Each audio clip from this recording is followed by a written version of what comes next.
Mheshimiwa Mwenyekiti, na mimi nishukuru kwa nafasi hii adhimu ya kutoa maoni yangu katika kuchangia hoja hii ya bajeti kuu ya serikali. Mheshimiwa Mwenyekiti, kwa niaba ya serikali naomba nimpongeze sana Mheshimiwa Rais Daktari Samia Suluhu Hassan ambaye ni kinara wa maendeleo katika nchi yetu. Lakini niwapongeze wasaidizi wake, makamu wa rais na waziri mkuu jembe kabisa. Tumeona namna wanavyosimamia rasilimali za nchi lakini kutatua matatizo na kero za wananchi. Mheshimiwa Mwenyekiti, nipongeze serikali kwa nia ya dhati kabisa ya kuelekea kwenye kujitegemea kwa 100% kupitia mapato yetu ya ndani. Nia hii ya dhati, Mheshimiwa Mwenyekiti, imejitokeza hata kwa bajeti hii ambayo inakwenda kubeba robo tatu ya bajeti yetu ambayo tunakwenda kuipitisha, na naamini huko tunakoenda tunaweza kujitegemea kwa 100%. Niwapongeze sana TRA.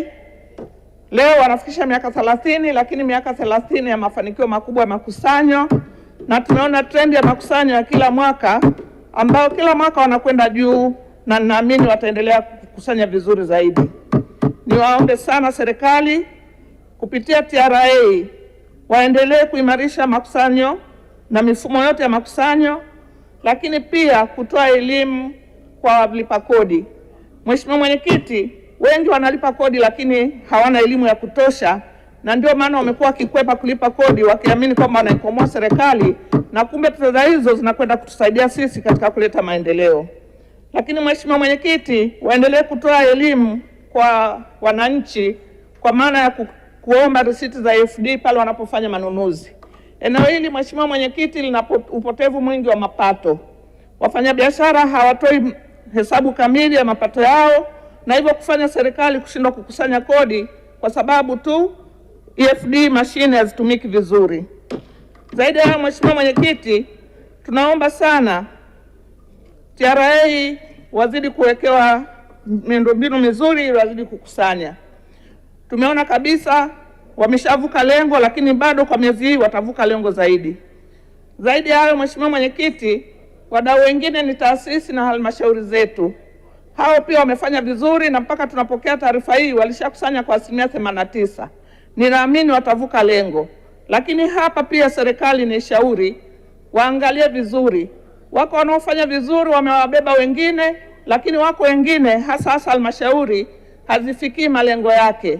Niombe serikali wakae na halmashauri, wasikilize, washauriane ili kuhakikisha yale waliokusudia kuyakusanya yanakusanywa kwa wakati na kwa kiwango kilichokubalika.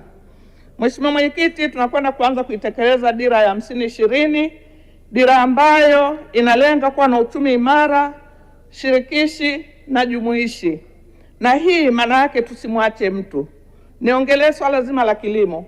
Mheshimiwa Mwenyekiti, kilimo chetu kinaathiriwa na mambo mengi ikiwemo mabadiliko ya tabia nchi. Nichukulie mfano kanda ya kati. Kanda ya kati, Mheshimiwa Mwenyekiti, tunapata mvua mara moja kwa mwaka, na ni mvua chache za miezi michache pia.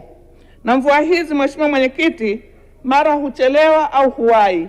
Mara nyingine huwa chache au nyingi, na hivyo kuathiri wakulima na kazi yao ya kilimo.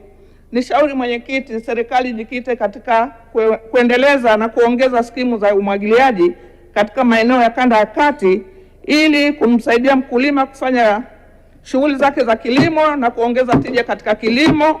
Na tunajua kabisa kilimo kikiwa kizuri tutapata malighafi na kusababisha mageuzi makubwa ya viwanda. Mheshimiwa Mwenyekiti, kanda ya kati ina mabonde mazuri, ina mabawa, ina mito, lakini kuna maji ya chini ambayo yakitumika vizuri wakulima na wananchi wanaweza kulima hata mara 2 kwa mwaka, na hivyo kuinua uchumi wa nchi na uchumi wao wenyewe. Mheshimiwa Mwenyekiti, swala lingine nataka kuongelea ni matumizi ya nishati safi. Kumekuwa na migogoro kati ya serikali na wananchi katika matumizi ya nishati safi. Unakuta mwananchi ana kigunia kimoja cha mkaa anakamatwa na anazuiwa kubeba mkaa. Lakini tumefanya jitihada gani za kuwaelimisha wananchi juu ya matumizi ya nishati safi ambao ni pamoja na gesi, makaa ya mawe na umeme? Mheshimiwa Mwenyekiti, tumeona Mheshimiwa Rais amejitahidi kutoa mfano wa matumizi safi ya nishati safi.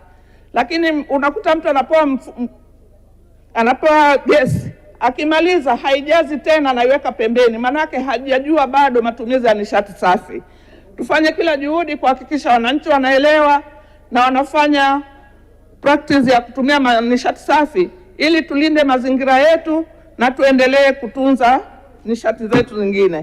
Mheshimiwa Mwenyekiti, baada ya kusema hivyo, naunga mkono hoja na naomba na wenzangu tuunge mkono, serikali iendelee kufanya kazi. Asante sana. Asante sana Mheshimiwa Yagi Kiaratu.